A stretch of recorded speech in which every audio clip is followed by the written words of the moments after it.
Hello children, good morning. Hope you are fine and are studying, preparing for your exams. Okay, now I told you we are learning a chapter which is not coming in exam, which is the portion of your periodic test 2. Okay, so what was the chapter we were doing? Was the chapter 7, New Ideas of Social Being. So we take our book also, sit with your book in the hand, okay, and you will also look at the book. And if any doubt and anything you have, when we meet in the live class, you can ask me there also. Okay, so new ideas of social being, we were learning about. What are the things we learned?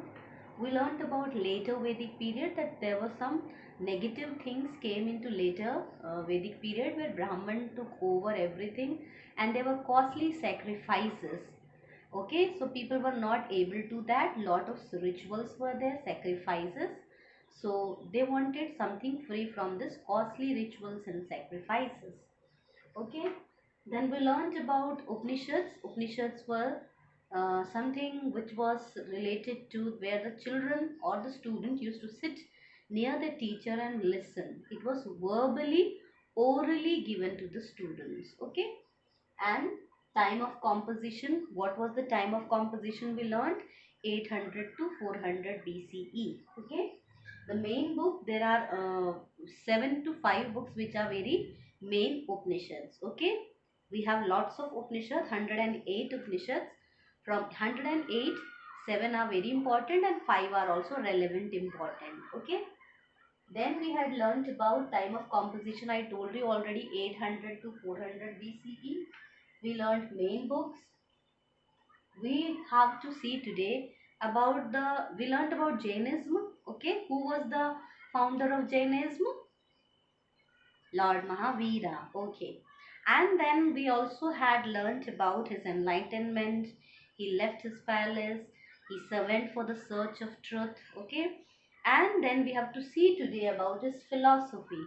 The belief in life was, he believed in three things: right knowledge, right conduct, right faith. Okay, right faith means believing in right God.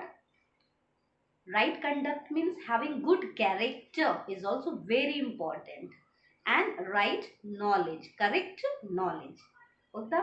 At the heart of the conduct of Jains are the following essential practices.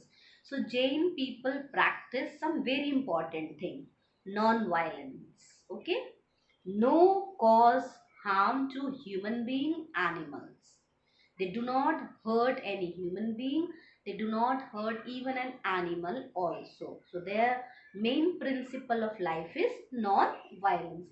Ahimsa, sabke saath. Okay. Truthfulness, to always speak truth. Okay. Harmless truth, which should not harm others.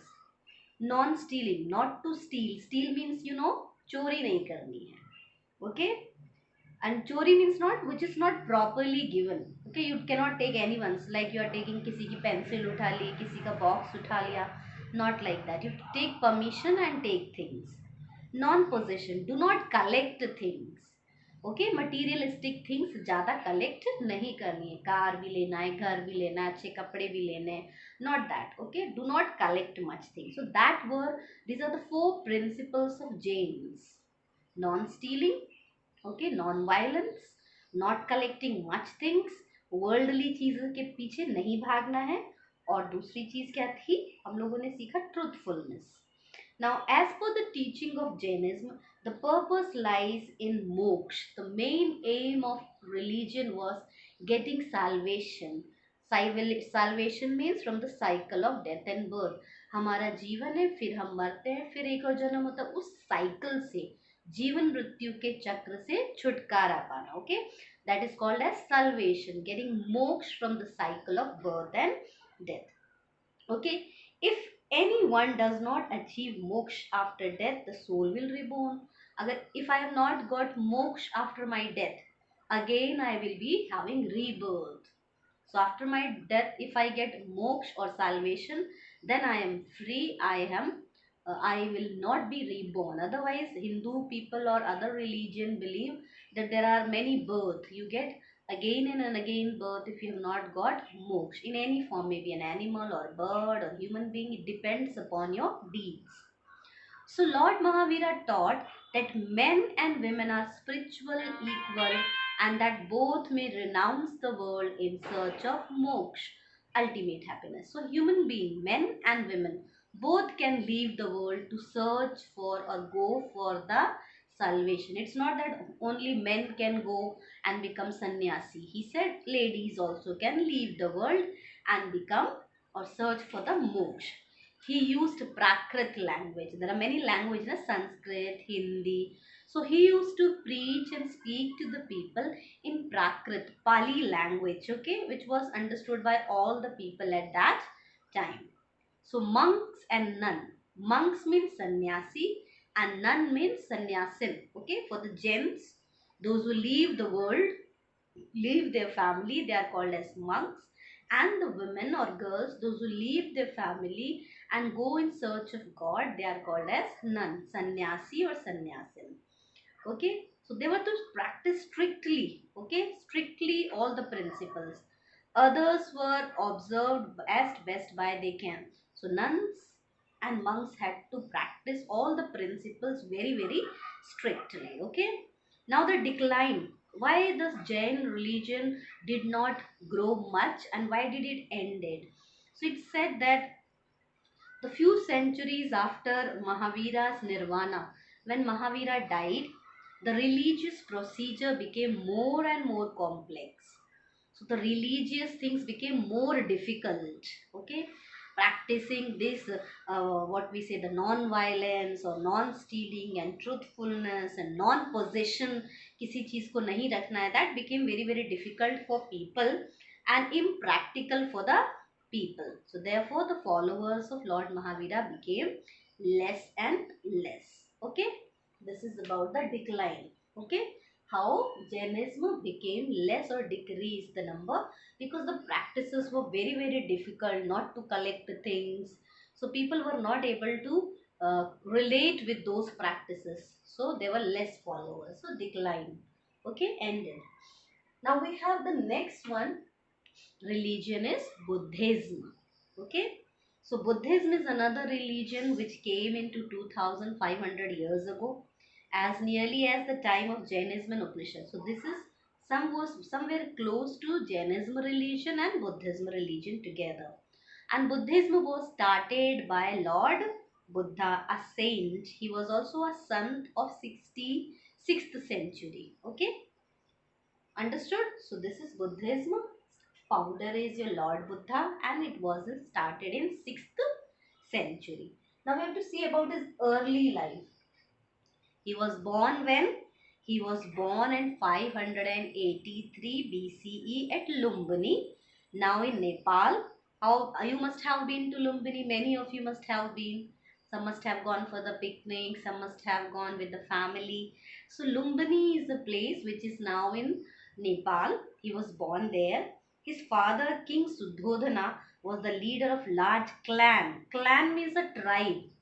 His father was a ruler, a king or a leader of tribe called the Sakya. Sakya clan means Sakya tribe के मुखिया थे, okay, or king थे. His mother Queen Maya died shortly after his birth when Siddhartha was a few days old.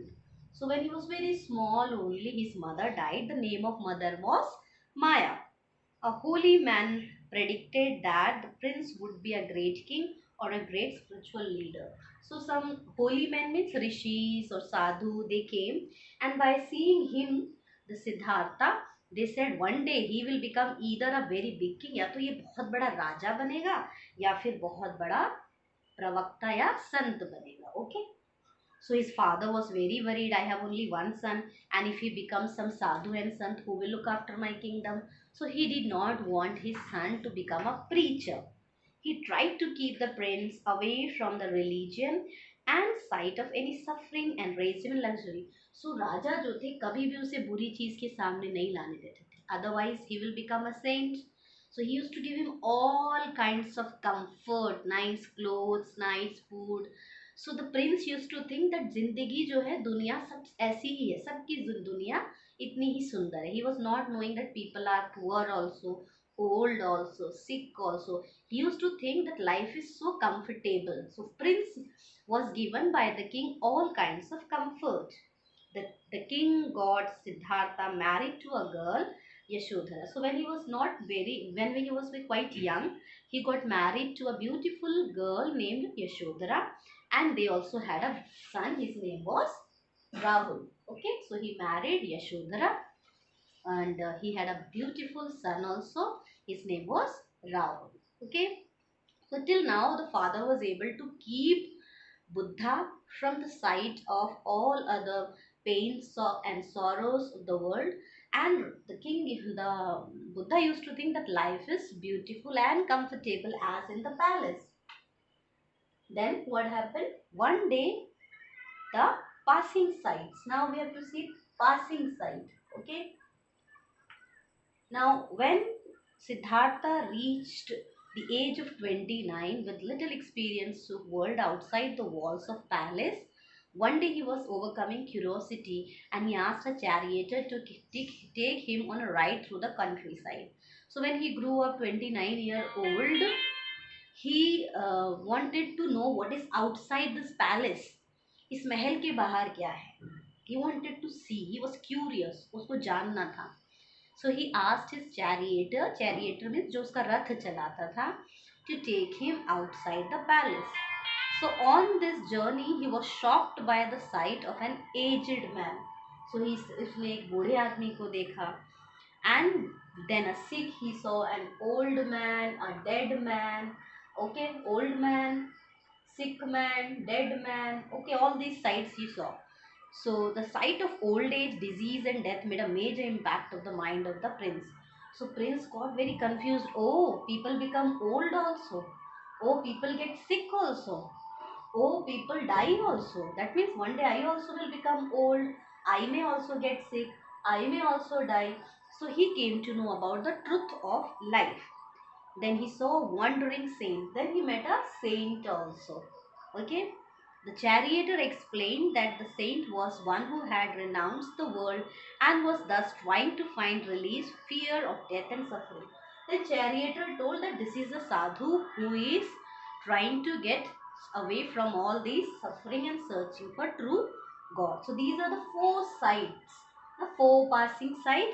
So when Buddha was 29-year-old, he went outside the palace. Till now he was inside the palace only. He thought everything is beautiful and comfortable. So when he came out, he saw all this side and he came to know about the truth of life. Okay. Then the renunciation. The prince returned to the palace, but he was changed man. When he came back, he was so much confused. He was thinking of life all the time. So one night he left the palace and shaved his hand. See, here also we can see. So here we can see Buddha, his wife, his child, and then he left the palace. He shaved his head, removed all his hair, and uh, mm, removed all his princely clothes, and then he took a beggar's भिखारी type के कपड़े पहन लिए, and then he went outside the palace to search for the true knowledge. What is true knowledge? What is true God? Why we have sufferings? Why people die? Why people get sick? So he went to search for that. That is renunciation. Okay. This is for today's class, children. We will continue about the search for knowledge and enlightenment in the next class. Okay. Read the chapter properly. Okay. Bye. Have a nice day. Thank you.